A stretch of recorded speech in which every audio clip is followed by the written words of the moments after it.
बहुत समय पहले की बात है। एक नगर में साकेत नाम का लड़का रहता था। वह अपनी जिंदगी से बहुत निराश था। उसकी निराशा का कारण यह था, वो कोई काम धाम नहीं करता था, बस घर पर पड़ा रहता। इसीलिए उसके माता पिता उसे ताने मारते कि तू घर पर खाली पड़ा रहता, तेरे सारे दोस्त काम कर रहे हैं और एक तू है जो घर पर पड़े पड़े बस रोटियां तोड़ रहा है। वह अपने दोस्तों में बैठता तो वहां भी उसके दोस्त उसका मजाक उड़ा देते। कहीं बाहर जाता, कोई पूछता कि बेटे तुम क्या कर रहे, तो वह कुछ भी नहीं बोल पाता और उसे बड़ी शर्म आती बताने में कि वह कुछ भी नहीं कर रहा है। इसीलिए वह अपनी जिंदगी से थक हार चुका था। अब उसने अपने दोस्तों के पास भी बैठना बंद कर दिया था और अब वह अपने रिश्तेदारों के यहां भी आना जाना बंद कर दिया था। इसीलिए वह अपना ज्यादा से ज्यादा समय घर पर ही व्यतीत करता और अकेले में फूट फूट के वह रोता और अपनी किस्मत को गालियां देता और भगवान को कोसता और उसे अपनी जिंदगी बोझ लगने लगी। कभी कभी वह सोचता कि जब वह कुछ करने के काबिल ही नहीं है तो वह इस दुनिया में जिंदा क्यों है। एक दिन वह नगर की सड़कों पर घूम रहा था। उसने देखा कि कुछ लोगों की भीड़ लगी हुई है और वहां कोई महात्मा जी प्रवचन दे रहे थे। फिर वह भी वहां बैठकर उन महात्मा जी के प्रवचन सुनने लगा। महात्मा जी बता रहे थे, दुख गुरु के समान होता है जो कि हमें जीवन की सच्चाई दिखाता है और हमें सही से जीवन जीने का मार्ग दिखता है। आप चाहें तो दुख रूपी गुरु से जीवन जीना भी सीख सकते हैं और आप चाहें तो उस दुख में डूबकर बैठ के अपनी जिंदगी पर रो सकते हैं। साकेत भी उनकी बातों को बड़े ध्यान से सुन रहा था। साकेत को उनकी ये सभी बातें सही नहीं लगी तो उसने खड़े होकर कहा, दुख कुछ भी सिखाकर नहीं जाता, दुख की का दर्द अनंत होता है। ऐसा लगता है इसके बाद कुछ भी नहीं होने वाला, कुछ भी नहीं मिलने वाला, मृत्यु भी उसके सामने छोटी लगने लगती है। फिर महात्मा जी ने कहा, आखिर क्या दुख है तुम्हारा। फिर साकेत ने उनके सामने अपनी सारी बातें बता दी और पूछा, महात्मा जी क्या आपके पास मेरे इस दुख का कोई समाधान है। फिर महात्मा जी मुस्कुराए और बोले, जिस दिन तुम्हारी जिंदगी में सच्चा दुख आएगा, जब तुम मेरे पास आना, मैं तुम्हारे दुखों का समाधान जरूर करूंगा। ये बोलकर महात्मा जी वहां से चले गए। फिर साकेत सोचता है कि क्या मेरे दुख सच्चे नहीं हैं? क्या मैं जिस दुख से गुजर रहा हूं वो झूठे हैं? कोई भी मेरे दुखों को नहीं समझता। जब मां बाप ही नहीं समझ पाए तो ये महात्मा जी क्या ही समझेंगे मेरे दुखों को। इस सब से परेशान होकर साकेत ने एक निर्णय लिया कि वह अब सभी को कुछ ना कुछ करके दिखाएगा और उसने एक व्यापार शुरू किया। लेकिन उसे उसमें भी सफलता नहीं मिल रही थी। लेकिन उसके माता पिता बहुत खुश थे कि हमारा बेटा अब तो काम कर रहा है। साकेत ने हार नहीं मानी और वह अपने व्यापार में लगा रहा। फिर धीरे धीरे उसे सफलता मिलने लगी। फिर उसने अपने काम में बहुत तेजी पकड़ ली और वह 2 साल में ही एक बड़ा व्यापारी बन गया। अब साकेत के आसपास ऐसे बहुत से लोग थे जो उसकी चिंता करते और उसे पसंद भी करते थे और उसके काम की तारीफ करते थे। अब उसके घर वाले भी उसकी तारीफ करते थकते नहीं थे और अब उसके दोस्तों की संख्या बढ़ती जा रही थी और अब वो बहुत खुश रहने लगा था। और फिर उसके दोस्तों ने उसे एक सलाह दी, अब तुम बड़े व्यापारी बन गए हो तो तुम कितने खुश हो। सोचो, जब तुम इस नगर के सबसे बड़े व्यापारी बन जाओगे तो कितने खुश रहोगे और तो और तुमसे फिर नगर के बड़े बड़े लोग जुड़ने लगेंगे। तुम्हारा कितना यश फैलेगा। फिर तो राजा भी तुमसे दोस्ती करना चाहेंगे और पैसों की जरूरत पड़ने पर राजा धन भी तुमसे उधार लेंगे। दोस्तों की बात साकेत के मन में घर कर गई और उसने और ज्यादा धन कमाने का प्रयास शुरू कर दिया। अब उसे यह सब कुछ जल्दी से जल्दी चाहिए था।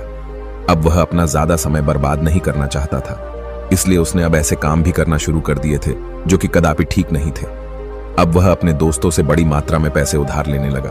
ज्यादा पैसे कमाने के चक्कर में वह अपने सामान में मिलावट करने लगा। उसने दूसरे व्यापारियों के लिए षड्यंत्र रचे और तो और अब वह उन्हें डराने धमकाने भी लगा था। अब वह साम दाम दंड और भेद का प्रयोग करने लगा।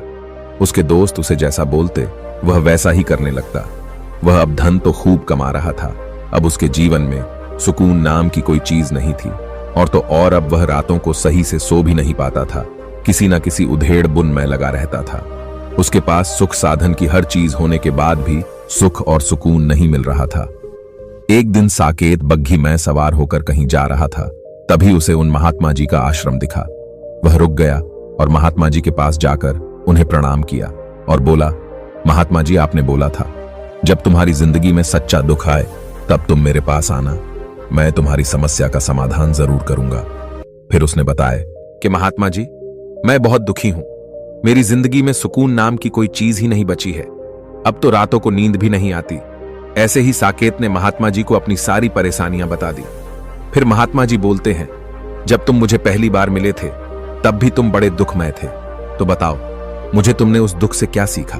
साकेत ने कहा, मैंने सीखा सोचने और चिंता करने से कुछ नहीं होता। अपनी सोच को सच करने के लिए कर्म करने की जरूरत होती है, और कर्म करने से भी कुछ नहीं होता। अपने कर्म को अंतिम पड़ाव तक ले जाना अति आवश्यक होता है। चाहे रास्ते में कितनी भी मुश्किलें आए, मन कितना भी निराश हो, चाहे कितना भी ये लगे कि आगे अब कुछ नहीं होने वाला है, तब भी यह मान के चलो मैं जो कर रहा हूं मैं उसमें जरूर सफलता प्राप्त करूंगा। लोग सफल इंसान को ही सम्मान देते हैं, चाहे वह कितना भी अच्छा क्यों ना हो, वो लोगों की नजरों में बोझ ही होता है। यह सब सुनकर महात्मा जी मुस्कुराए और बोले, यह असली दुख नहीं है।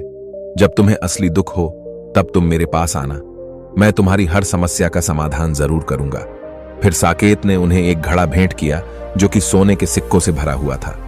वह सोने के सिक्कों से भरा घड़ा देख महात्मा जी बोले, ये मेरे किसी काम का नहीं है, तुम इसे उस पेड़ के नीचे गाड़ दो। फिर साकेत ने महात्मा जी के कहे के अनुसार उस घड़े को उस पेड़ के नीचे गाड़ दिया और वहां से चला गया। फिर कुछ दिनों तक उसका व्यापार अच्छी तरक्की कर रहा था। फिर उसके गलत कामों की वजह से उसके व्यापार में घाटा होने लगा। फिर धीरे घाटे की वजह से एक दिन ऐसा आया कि उसकी धन दौलत खत्म होने लगी।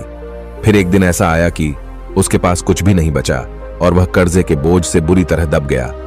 फिर भी वह निश्चिंत था, क्योंकि उसे लगता था जो उसने कर्जा अपने दोस्तों से उधार लिया है वह उसके इस बुरे वक्त में मांगेंगे नहीं। उसे लगता था उसके दोस्त उसके इस बुरे वक्त में साथ देंगे, लेकिन ऐसा नहीं हुआ।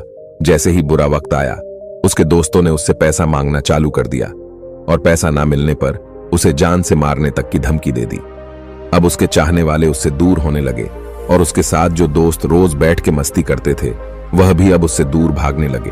और तो और उसके परिवार वाले भी उसकी कमियां और गलतियां गिनाने लगे। उसकी सारी संपत्ति नीलाम हो गई, वह बर्बाद हो गया। अब उसके पास कुछ भी नहीं बचा था। उसने अपने पिता से मदद मांगी तो उसके पिता ने कहा, मेरे पास बस यही संपत्ति है, ये भी मैं बेच दूंगा तो तुम्हारी मां को कहां रखूंगा? हमारा यही एक आखिरी सहारा है। अब साकेत के अंदर बहुत दुख था। उसके आसपास कोई नहीं था जो उस समझ सके, संभाल सके, जो उसका दर्द बांट सके। लोगों से मिले इस धोखे और विश्वासघात से वह अंदर से पूरी तरह टूट चुका था। उसे लगने लगा अब जीने का कोई फायदा नहीं है, अब तो मृत्यु ही एकमात्र रास्ता है। फिर वह आत्महत्या करने के लिए पहाड़ी की ओर जाने लगा। तभी उसे याद आया कि महात्मा जी ने उसे बोला था, सच में तुम दुखी हो तो मेरे पास आना, मैं तुम्हारी समस्या का समाधान जरूर करूंगा। फिर साकेत वहां से महात्मा जी के पास पहुंच जाता है और उन्हें अपनी सारी आप बीती बता देता है और रोते हुए कहता है, मेरी इस समस्या का समाधान करिए गुरुदेव। फिर महात्मा जी ने कहा, तुम्हारे जीवन में असली दुख आए तो तुम मेरे पास अवश्य आना, मैं तुम्हारी समस्या का समाधान जरूर करूंगा। साकेत ने कहा, जो मेरे जीवन में घट रहा है क्या वह असली दुख नहीं है? असली दुख होता क्या है? महात्मा जी बोले, पहले मुझे यह बताओ तुम्हें इस दुख से क्या सीख मिली? साकेत ने कहा, जो लोग हमारे जीवन में हमारी सफलता की वजह से आए हैं वह हमें धोखा जरूर देंगे और हमारे बुरे समय में कोई खड़ा नहीं होगा। वह केवल हमारे अच्छे समय में हमारा फायदा उठाएंगे और बुरे समय में हमें छोड़कर चले जाएंगे। भरोसा केवल उन पर करना चाहिए जो हमारे बुरे समय में भी हमारे साथ खड़े रहते हैं। लेकिन ऐसे लोग बहुत कम होते हैं और जिनके पास ऐसे लोग होते हैं उन्हें उनकी कद्र करनी चाहिए, उनका कभी अपमान नहीं करना चाहिए। मैंने यह भी सीखा, कभी किसी के खिलाफ षड्यंत्र नहीं रचना चाहिए, ईमानदारी और धैर्य के साथ काम करना चाहिए और लालच कभी नहीं करना चाहिए। साकेत अपना सारा दुख और अनुभव बताने के बाद गुरु के सामने आंखों में आंसू लिए बैठा रहा। फिर थोड़ी देर बाद महात्मा जी वहां से उठे और उस पेड़ के पास पहुंच गए जहां साकेत से ही गड्ढा खुदवाकर वहां सोने से भरा घड़ा दफना दिया था। महात्मा जी ने वह सोने का घड़ा निकालकर साकेत को देते हुए कहा, तुम मेरे पास जब आना जब तुम्हारे जीवन में असली दुख हो। साकेत ने गुरुदेव से वह सोने का घड़ा लिया और उन्हें प्रणाम किया और वहां से अपने घर की ओर निकल गया। अब उसने उस सोने से एक छोटा सा व्यापार चालू किया। अब वह बहुत खुश था, अपनी लगन और ईमानदारी से व्यापार किया। देखते ही देखते कुछ समय बाद वह अपने नगर का एक बड़ा व्यापारी बन गया। उसका जीवन खुशियों और सुविधाओं से भर गया। लेकिन कोई कितना भी अच्छा हो, कितना भी अच्छा काम करे, दान करे, पुण्य करे, लोगों की मदद करे, लेकिन जीवन में तो दुख आता ही है। साकेत के जीवन में वह दुख आया उसके माता पिता की मृत्यु के रूप में। वह दोनों एक ही दिन में मृत्यु को प्राप्त हो गए। साकेत अपने माता पिता से बहुत प्यार करता था, इसीलिए उनकी मृत्यु से उसे बहुत बड़ी ठेस पहुंची। उन्हें वो शमशान घाट ले गया और उनका अंतिम संस्कार किया। उनके जलते हुए पार्थिव शरीर को देखकर उसका मन बेचैन होने लगा। उसके दिमाग में बहुत से प्रश्न उठने लगे। वह घर वापस आया और उसने अपने माता पिता की संपत्ति और घर को देखा, जिसके लिए उसके माता पिता लड़ते रहते थे। आज वह लावारिश पड़ी है। आज उसकी देख रेख के लिए कोई नहीं है। जो थे वो आज इस दुनिया से चले गए। उसके पिता ने जो भी कमाया था, जो भी बनाया था, आज वह सब यहीं रह गया था। एक दिन पहले तक इस संपत्ति के लिए लड़ने वाले उसके माता पिता आज इस दुनिया से विदा हो गए थे। उसका मन अब ऐसे विचारों के भंवर में फंस गया था। अब उसे अंदर से घबराहट और डर लगने लगा था। उसका मन खालीपन से भर गया था। उसे लगने लगा ऐसा कुछ तो है जिसे वह समझ नहीं पा रहा था। फिर साकेत अगले ही दिन महात्मा जी के पास पहुंच गया और फिर महात्मा जी ने पूछा, क्या तुम्हारे जीवन में असली का दुख आ गया है? फिर साकेत ने कहा, नहीं गुरुदेव, मेरे जीवन में कोई दुख नहीं है, सब अच्छा चल रहा है। कल मेरे माता पिता की मृत्यु हो गई और इस घटना ने मेरे मन को बहुत बेचैन कर दिया है। महात्मा जी ने कहा, इसमें दुखी होने वाली कौन सी बात है? एक दिन तो सभी के प्रियजन को मरना ही है। ना तो कोई हमेशा के लिए जीवित रहा है और ना कभी रहेगा। एक दिन तो सभी को मरना ही है। तुम्हें भी एक दिन मरना ही है। हो सकता है कल ही मर जाओ और हो सकता है आज ही मर जाओ। फिर साकेत कहता है, ये क्या बोल रहे हैं आप गुरुदेव? मैं भी मर जाऊंगा, पर मैं तो अभी जवान हूं। महात्मा जी बोलते हैं, इसी भ्रम में ही तो सभी जी रहे हैं कि मृत्यु दूसरों को आती है और बुढ़ापा भी दूसरों को आता है, लेकिन बूढ़ों के सामने ही जवान मर जाते हैं, बच्चे मर जाते हैं। मृत्यु का किसी की उम्र से कोई संबंध नहीं है। यह तो सभी को अपने आघोष में ले लेती है। गुरुदेव की बातें साकेत के मन में घर कर गई। वह वहां से चला गया, लेकिन उसका मन अभी भी बेचैन था। वह अभी भी अशांत था। वह कुछ खालीपन सा महसूस कर रहा था। वह बस पूरे दिन यही सोचता रहा, वह इस दुनिया में क्यों आया? क्या इस दुनिया में चीजों का उपयोग करना और मरना ही लक्ष्य है? ऐसे बहुत से प्रश्न उसके मन में लगातार उठ रहे थे, लेकिन उनका उत्तर नहीं मिल पा रहा था। उसका दुख दिन प्रतिदिन बढ़ता जा रहा था। कुछ दिन बाद वह फिर महात्मा जी के यहां पहुंच गया और उनसे बोला, गुरुदेव, मैं बहुत दुखी हूं। मैं ये नहीं जान पा रहा हूं मैं कौन हूं, इस दुनिया में क्यों आया हूं। यह सुन महात्मा जी मुस्कुराए और बोले, तुम्हारे जीवन में आज पहली बार असली दुख पैदा हुआ है। वास्तव में यही वह दुख है जो दुख कहलाने के लायक है, कि हमें पता नहीं हम कौन हैं, क्या करने आए हैं, क्यों आए हैं, कैसे करना है। साकेत ने कहा, गुरुदेव, मेरे इस दुख का समाधान कीजिए। महात्मा जी ने कहा, हम इंसान जीवन भर क्या इकट्ठा करते हैं? साकेत ने कहा, हम सब इंसान जीवन भर धन, संपत्ति, मान, सम्मान, परिवार, दोस्त, दुश्मन, पद, प्रतिष्ठा, यही सब इकट्ठा करते हैं। महात्मा जी ने कहा, क्या इन इकट्ठा हुई चीजों को साथ ले जाया जा सकता है? साकेत ने कहा, नहीं गुरुदेव, इन इकट्ठा हुई चीजों में से कुछ भी साथ नहीं ले जाया जा सकता। मेरे माता पिता के साथ कुछ भी नहीं गया, सब कुछ यहीं छूट गया है, परिवार, संपत्ति, सब कुछ। फिर महात्मा जी ने कहा, मेरी बातों को ध्यान से सुनना। इस दुनिया में हमें जो इकट्ठा करना है वह हम करते नहीं, चीजें जो हमारे सामने होती हैं, लेकिन हम उन्हें देखने का प्रयास नहीं करते। इस दुनिया में जिस चीज को इकट्ठा करना है वह हम खुद हैं। हमें खुद को इकट्ठा करना है ताकि जब मृत्यु हो हम एक हो सकें, हम खुद को पहचान सकें। हम भीतर से वटे हुए हैं। हम वटे हुए हैं प्यार में, क्रोध में, जलन में, धन में, संपत्ति में, पद में, प्रतिष्ठा में, मान में, सम्मान में, धर्म में, जाति में, ऐसी ही सैकड़ों चीजों और वासनाओं में वटे हुए हैं।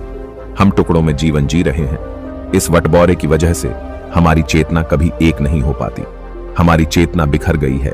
हमारे पास इतना भी समय नहीं है कि हम एक बार मुड़ के अपने भीतर देख सकें कि वास्तव में जिस धन की कमी, सुविधाओं की कमी, मान सम्मान की कमी को लोग दुख कहते हैं और दुख बोलकर रोते हैं, उनका समाधान करने का प्रयास करते हैं। उन्हें उनका समाधान कभी मिलेगा ही नहीं, क्योंकि जिन्हें लोग दुख कहते हैं वह असली दुख है ही नहीं। वह तो सिर्फ और सिर्फ इंसान की चाहत है। वह तो उसकी इच्छा है जिसकी पूर्ति कभी भी नहीं की जा सकती। इसीलिए ऐसे दुखों का व्यक्ति को समाधान मिलता ही नहीं। इसके ऊपर अपने दुखों अपरम समाधान चाहिए तो सबसे पहले अपने आप को इकट्ठा करो, अपनी इस ऊर्जा को संसार से वापस खींचो और एकत्रित करो और अपने ऊपर ध्यान दो, खुद पर ध्यान लगाओ। पहले अपने आप को पहचान लो, ऐसे ही अपने आप को बिखरने मत दो। फिर साकेत ने कहा, क्या गुरुदेव हमें यह संसार छोड़ देना चाहिए? अपनी इच्छाओं को मार देना चाहिए? क्या किसी से प्रेम नहीं करना चाहिए? धन संपत्ति इकट्ठा नहीं करना चाहिए? मान सम्मान की आशा छोड़ देनी चाहिए? फिर गुरुदेव ने कहा, एक टूटे हुए व्यक्ति के अंदर से कामनाएं, इच्छाएं, काम वासनाएं ऐसे ही निकलती हैं जैसे पहाड़ से कोई पत्थर गिर रहा हो, जिस पर पहाड़ का कोई नियंत्रण नहीं है, शिवाय परेशान होने के, देखने के और खोने के। इसी प्रकार एक बिखरे हुए मनुष्य की इच्छाएं अनियंत्रित और दुखदायी होती है। उसका अनियंत्रित मन कुछ भी इच्छाएं और कल्पनाएं करता रहता है और दुखी होता रहता है। लेकिन जब व्यक्ति एकत्रित हो जाता है, वह जो भी करता है उसके नियंत्रण में करता है, जब इच्छाएं भी उसकी इच्छा से निकलती है। साकेत ने कहा, गुरुदेव आपने मेरे सारे सच्चे दुखों का समाधान कर दिया। आपका बहुत बहुत धन्यवाद। इसके बाद मैं खुद को एकत्रित करने का प्रयास करूंगा। महात्मा जी ने कहा, मानव शरीर में बहुत ऊर्जा है, बहुत शक्ति है, बस यह बेकार के कामों में वटके रह गई है, व्यर्थ की चीजों में लगी रहती है। यह ऐसा है जैसे बहुत शक्तिशाली मशीन किसी बच्चे के हाथ में दे दी गई हो, बिना सोचे समझे, बिना किसी नियंत्रण और जानकारी के इस शक्ति को कहीं भी बर्बाद कर रहा है। इसीलिए अपनी चेतना की शक्ति पर ध्यान दो और इसे एकत्रित करो। साकेत को अब अपने सभी सवालों के जवाब मिल चुके थे। अब उसने गुरु को फिर से धन्यवाद किया और वह वहां से अपने घर की ओर चला गया। दोस्तों, आशा करता हूं आपको वीडियो अच्छी लगी होगी। सबसे पहले कमेंट बॉक्स में ओम बुद्धाय लिख दें, वीडियो को लाइक कर दें और चैनल को सब्सक्राइब कर दें। धन्यवाद। मिलते हैं अगले वीडियो में।